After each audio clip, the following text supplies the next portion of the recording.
Hello dear students, मैं राजकुमार सिंघल। हमारा जो चैप्टर चल रहा था 11th क्लास में, जिसका नाम क्या था, ट्रायल बैलेंस। तो मैंने आपको बताया था what is the meaning of trial balance, कि ट्रायल बैलेंस होती क्या है, ट्रायल बैलेंस बनाने के पीछे सबसे बड़ा लॉजिक क्या है। हमने लॉजिक क्या पढ़ा था कि हम ट्रायल बैलेंस क्यों बना रहे हैं, क्योंकि हमने जो लेजर बनाई थी उसकी मैथमेटिकल एरर को चेक करना कि भाई लेजर में किसी प्रकार की कोई मैथमेटिकल एरर तो नहीं है। मैथमेटिकल एरर का मतलब होता है कि लेजर के दोनों साइड का टोटल इक्वल होना चाहिए, लेकिन अगर लेजर के दोनों साइड का टोटल इक्वल नहीं आ रहा है तो उस केस में हमने जो लेजर बनाई उसमें कोई ना कोई मैथमेटिकल मिस्टेक। ये पढ़ा था हमने।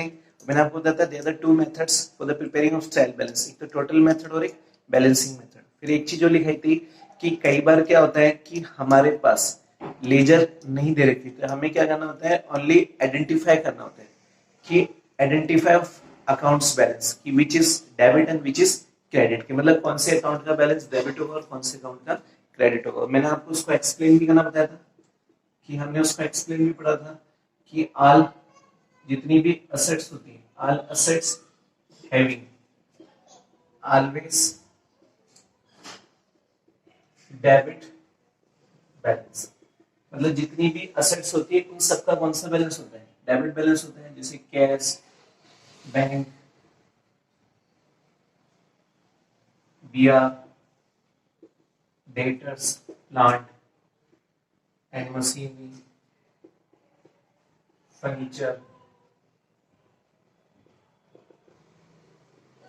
या लोन टू एनी पर्सन। हम किसी भी पर्सन को क्या दे रहे हैं, लोन दे रहे हैं। Opening stock, PTC. तो जनरली हमने क्या बताया कि जितनी भी असेट्स होती है उनका कौन सा बैलेंस होता है, डेबिट बैलेंस होता है। कौन कौन सी असेट्स होती है, जैसे cash, bank, bear, debtors, plant and machinery, furniture, land हो गई, बिल्डिंग हो गई। लोन टू एनी पर्सन, हम किसी भी पर्सन को क्या दे रहे हैं, लोन दे रहे हैं। Opening stock, PTC. या फिर ऑल लायबिलिटीज, मतलब हमारी जितनी भी लायबिलिटीज होती है उनका कौन सा बैलेंस होता है, क्रेडिट बैलेंस। तो उनको क्रेडिट साइड में शो करेंगे। लायबिलिटीज कौन कौन सी हो सकती है, जैसे क्रेडिटर्स हो गई, बिल्स पेबल हो गया, और आउटस्टैंडिंग एक्सपेंसेस हो गए। उन्हें क्या लिखा, creditors, BP, outstanding expenses, loan from, हम किसी से भी लोन ले रहे हैं, जैसे लोन फ्रॉम बैंक हो गया, या फिर कुछ अदर पर्संस हो गए। तो creditors, BP, outstanding expenses, loan from others, bank order, ये सब बताया था मैंने आपको। फिर हमने क्या पढ़ा था कि are expenses and losses, are क्या करो, डेबिट। फिर हमने क्या पढ़ा था कि आर मतलब जितनी भी इनकम से और जितने भी गेन से, आर क्या करो, क्रेडिट। मतलब जितने भी एक्सपेंस है लॉसेस को डेबिट करो, जितनी भी इनकम से गेन है उसको क्रेडिट करो। जो हमारी परचेज है उसको डेबिट करो, और जो सेल्स है उसको क्या करो, क्रेडिट करो। जो परचेज रिटर्न है उसको क्या करो, क्रेडिट, और जो सेल्स रिटर्न है उसको क्या करो, डेबिट करो। फिर हमने क्या पढ़ा था कि जो कैपिटल है, कैपिटल को क्या करो, क्रेडिट, और जो हमारी ड्राइंग्स है उसको क्या करो, डेबिट करो। जनरली ऐसा क्यों कर रहे हैं, क्योंकि एंट्री के हिसाब से ट्रांजेक्शन होते हैं। क्योंकि इसमें मैंने आपको बताया भी था कि हमने बात की थी rules of debit and credit की। रूल्स पढ़े थे हमने कि हमने ट्रेडिशनल मेथड से पढ़े थे। अगर अपन मॉडर्न अप्रोच से पढ़ते हैं तो मॉडर्न अप्रोच क्या कहती है कि हमारी अकाउंट्स में जनरली 5 चीजें होती है, एक तो असेट्स, लायबिलिटी, एक्सपेंसेस और इनकम, एक कैपिटल। तो जितनी भी असेट्स होती है, तो असेट्स इंक्रीज होती है तो डेबिट करो, और डिक्रीज होती है तो क्रेडिट करो। अब जब इंक्रीज हो रही है तो डेबिट करो, और डिक्रीज होती है तो क्रेडिट करो। तो असेट्स जब इंक्रीज होगी तो उसको हम क्या करेंगे, डेबिट। इसलिए हम असेट्स का हमेशा कौन सा बैलेंस मानते हैं, डेबिट बैलेंस मानते हैं। उसी तरह जब लायबिलिटी इंक्रीज होगी तो क्रेडिट करो, लायबिलिटी जब डिक्रीज होगी तो डेबिट करो। अगर लायबिलिटी है तो उसका मतलब उसका कौन सा बैलेंस होगा, क्रेडिट बैलेंस होगा। एक्सपेंसेस हमेशा डेबिट होंगे, इनकम हमेशा क्या होगी, क्रेडिट होगी।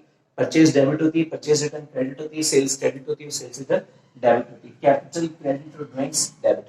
फिर मैंने आपको बताया भी था कि कई बार क्या होता है कि किसी लेजर, जैसे मान लो अगर हमारे पास जो अकाउंट दे रहे हैं उस अकाउंट के आगे स्पेशली मेंशन है कि इसको डीआर करना है या सीआर करना है, तो हम उसके हिसाब से क्या करेंगे, उसका ट्रीटमेंट करेंगे। तो ये सारी चीजें हमने इसमें पढ़ी थी। अब हम बात करेंगे सस्पेंस अकाउंट की।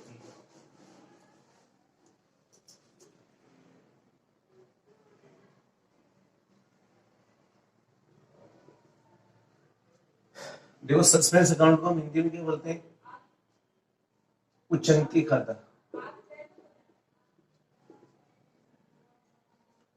कौन सा अकाउंट? Suspense account. देखो सस्पेंस अकाउंट मीन क्या होता है कि सस्पेंस अकाउंट का मीन होता है कि जो आप ट्रायल बैलेंस बना रहे हो, तो जनरली क्या होता है कि ट्रायल बैलेंस की बहुत साइड मतलब डेबिट एंड क्रेडिट दोनों साइड का टोटल इक्वल होना चाहिए। लेकिन कई बार क्या होता है कि जैसे मान लो हम ट्रायल बैलेंस बना रहे हैं,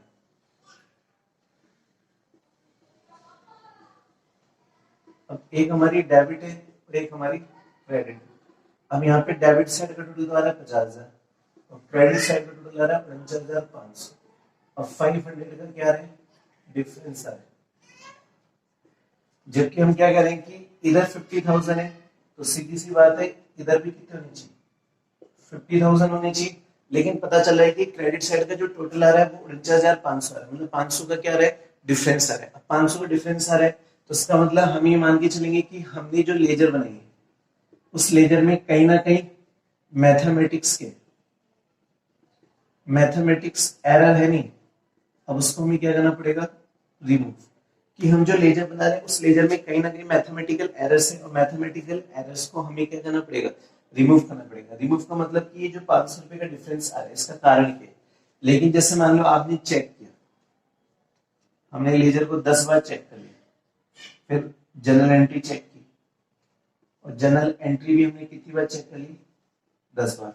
फिर भी हमको मिस्टेक पता नहीं चल रही। अब जब मिस्टेक पता नहीं चली, कई बार ऐसा हो जाता है कि हम बार बार क्या कर रहे हैं ट्रायल बैलेंस का टोटल लगा रहे हैं, फिर ट्रायल बैलेंस फिर हम लेजर चेक करें कि भी हमने कहाँ मिस्टेक कर दी, हमको सही लग रही है। फिर हमने जनरल चेक की, कहीं जनरल से तो गलती नहीं, क्योंकि जनरल से लेजर, लेजर से ट्रायल बैलेंस जा रहे हैं, तो जनरल भी चेक कर ली, ट्रायल बैलेंस भी चेक कर ली और लेजर भी चेक कर ली, हमें मिस्टेक पता नहीं चल रही। फिर भी दोनों साइड का टोटल इक्वल नहीं आ रहा है, तो हमारी अकाउंटिंग क्या कहती है? ऐसा पॉसिबल तो है नहीं। अगर फिर भी अगर ऐसा हो जाए कि फिर भी दोनों साइड का टोटल इक्वल नहीं आता है तो उस केस में फिर आप क्या करोगे? सस्पेंस अकाउंट खोलोगे। क्यों? क्योंकि काम तो रोक नहीं सकते ना, क्योंकि मैंने आपको बताया कि ट्रायल बैलेंस बनाने का सेकंड जो मेन ऑब्जेक्ट होता है एक तरीके से बेस होता है किसका? फाइनल अकाउंट का। कि मतलब जो हम फाइनल अकाउंट बना रहे हैं उसका ये बेस माना गया। अगर ट्रायल बैलेंस जब प्रॉपर ही नहीं बनेगी तो फाइनल अकाउंट कहां से बनेगा? तो इसलिए ट्रायल बैलेंस बनाने की, ट्रायल बैलेंस को कंप्लीट करेंगे तो कंप्लीट क्या करेंगे कि फिर हम सस्पेंस अकाउंट खोलेंगे और सस्पेंस अकाउंट उतने टाइम पीरियड के लिए खोलेंगे जितने टाइम पीरियड तक हमें मिस्टेक पता नहीं चली। अगर मान लो आने वाले कुछ टाइम बाद, जैसे अगले साल या अगले टाइम मतलब जो हमारा नेक्स्ट अकाउंटिंग पीरियड है, अगर उसमें मिस्टेक पता चली तो हम क्या करेंगे? सस्पेंस अकाउंट को क्लोज कर देंगे। तो यहाँ पे सस्पेंस अकाउंट कौन सी साइड खुलता है? तो सस्पेंस जो अकाउंट होता है ये उस साइड खुलेंगे जहां पर डिफरेंस आ रहा है, मतलब जिस साइड का टोटल कम है या जहां पे डिफरेंस आ रहा है। तो अभी हमने देखा कि डेबिट साइड का टोटल 50,000 था और क्रेडिट साइड का टोटल कितना था? 49,500। तो इसका मतलब दोनों का 50-50 होना चाहिए। तो इसका मतलब सस्पेंस अकाउंट कहाँ खुलेगा? Credit side. तो यहाँ पे हम क्या करेंगे? सस्पेंस अकाउंट, जैसे नेम ऑफ लेजर लिखते हैं ना वैसे लिखेंगे सस्पेंस अकाउंट और यहाँ पे 500 और फिर वही टोटल जब करेंगे तो इधर भी 50,000 और इधर भी कितना रहेगा? 50,000। तो हमने 500 से क्या खोल दिया? Suspense account. और क्रेडिट साइड में क्यों खोला? क्योंकि क्रेडिट साइड का जो टोटल आ रहा है वो डेबिट साइड के टोटल से कम आ रहा ही नहीं आ रहा है। कितना आ रहा था? 500। तो इसलिए हमने 500 रुपए से क्या खोल दिया? सस्पेंस अकाउंट खोल दिया क्रेडिट साइड में। आगे बात समझ में? तो कई बार आपसे पूछ लेता है कि what is the meaning of suspense account और सस्पेंस अकाउंट कौन सी साइड में खुलता है और क्यों? ये सस्पेंस अकाउंट क्यों खोला जाता है? क्योंकि जब when both the side total are not equal और हमने बहुत चेक कर लिया उसके बाद भी हम क्या नहीं कर पा रहे? एरर का पता नहीं लगा पा रहे, उस केस में सस्पेंस अकाउंट खुलता है और ये उस साइड खुलता है जिस साइड का टोटल कम आता है। कि यहाँ पे डेबिट का टोटल 50 और क्रेडिट का भी कितना होना चाहिए? 50 होना चाहिए, लेकिन पता चल रहा था कि क्रेडिट का टोटल 49,500 है। तो हमने क्या किया कि क्रेडिट साइड में 500 से क्या खोल दिया? सस्पेंस अकाउंट खोल दिया। तो उसका मतलब दोनों साइड का टोटल कितना आ जाएगा? इधर भी 50 आ जाएगा और इधर भी 50 आ जाएगा। तो इस तरह हम क्या करेंगे? सस्पेंस अकाउंट खोल के ट्रायल बैलेंस को कंप्लीट करेंगे। अब हम इसका एक प्रैक्टिकल करेंगे। डियर स्टूडेंट्स, हम एक सवाल लेके आए। हमने क्या लिखा है? From the following list of balance extract from the books of Ram prepare trial balance as a 31 March 2019। तो हमें क्या बनाना है? यहाँ पे ट्रायल बैलेंस बनाना है। तो क्या लिख रहे हैं, एज ऑन 31 मार्च 2019। तो हम ट्रायल बैलेंस बनाएंगे तो मैंने आपको बताया था सबसे पहले हम क्या लिखते हैं, सी नंबर।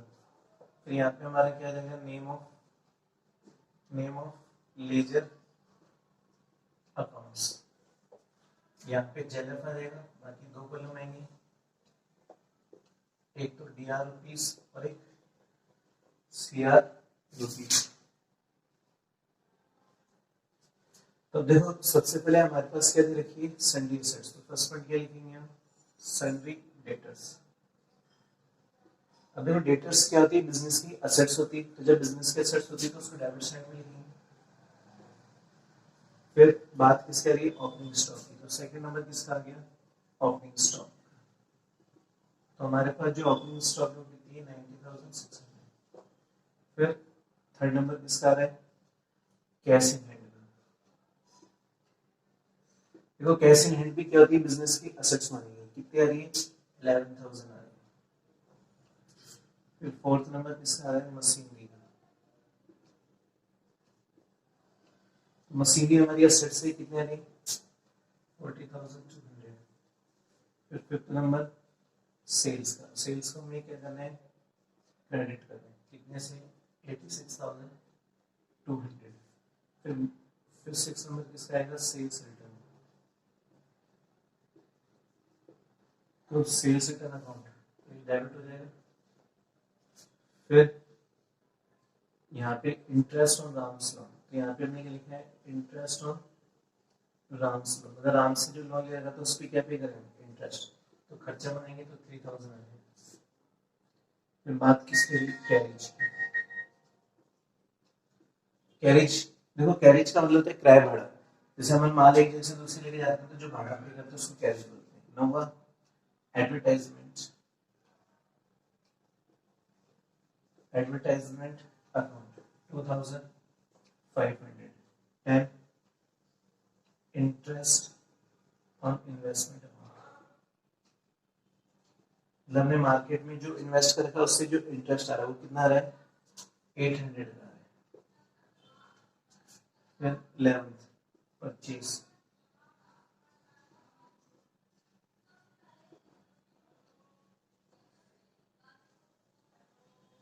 फिर आएगी हमारे पास परचेज रिटर्न अकाउंट। तो परचेज रिटर्न में हम क्या करेंगे, क्रेडिट गुडविल। तो ध्यान देना गुडविल भी एक तरीके से बिजनेस की क्या बनेगी, असेट्स बनेगी। तो गुडविल कितनी आ रही है, 10,000। तो ये कहाँ जाएगी, डेबिट साइड। फिर यहाँ पे लोन फ्रॉम राम। यहाँ पे क्या जाएगा, लोन फ्रॉम राम। अगर राम से हमने लोन ले रहा है तो ये हमारी क्या होंगी, लायबिलिटी। कितने से, 20,000 से। फिर 15 क्या आएगा कि बिल सेसेबल। तो ये हमारी बिल सेसेबल क्या है, संपत्ति। तो 6,400। फिर 16 में क्या रहेगा, कैपिटल अमाउंट। ये हमारी क्रेडिट साइड में जाएगी 57,000 से। फिर बात किसकी हो रही है, लाइफ इंश्योरेंस प्रीमियम।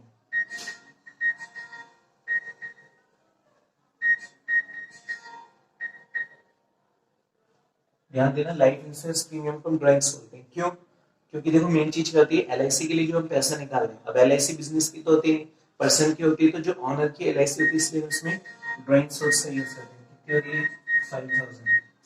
तो ये ड्राइंग्स को हम डेबिट करेंगे। फिर बात किसकी हुई, डिस्काउंट रिसीव। डिस्काउंट रिसीव हमारी इनकम होगी, कितने की, 1,500। फिर 90 में क्या जाएगा, इन्वेस्टमेंट अकाउंट। संपत्ति डेबिट हो जाएगी।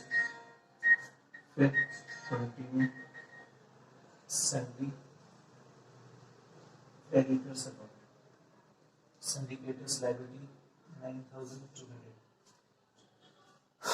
अब मैं ऊपर लिख देता हूँ। अब देखो जब हमने अभी इसका टोटल लगाया तो इसका टोटल तो आ रहा था 1,76,800। इसका टोटल आ रहा है 1,75,800। तो उसका मतलब डेबिट साइड का टोटल कम आ रहा है और क्रेडिट साइड का टोटल ज्यादा आ रहा है। जबकि होना क्या चाहिए था कि दोनों साइड का टोटल बराबर होना चाहिए। क्यों, क्योंकि जब क्रेडिट 1,76,800 है तो जो डेबिट है वो भी तो 1,75,800 होना चाहिए, लेकिन दोनों के बीच में 1,000 का डिफरेंस है। तो हम चेक कर रहे हैं इसको। वे दोनों के बीच में डिफरेंस क्या है? हमने सारी आइटम्स प्रॉपर लिखे हैं, जो आइटम डेबिट में आना चाहिए था और डेबिट में जो आइटम क्रेडिट में आना चाहिए था क्रेडिट में, फिर भी दोनों के टोटल में डिफरेंस है, इसलिए हम किसका हेल्प लेंगे? Suspense account. तो यहाँ पर हम क्या करेंगे? सस्पेंस अकाउंट खोलेंगे। हमें पर नीचे जगह नहीं, इसलिए मैं आपको लिख रहा हूँ यहाँ पे 21 क्या लिख देंगे?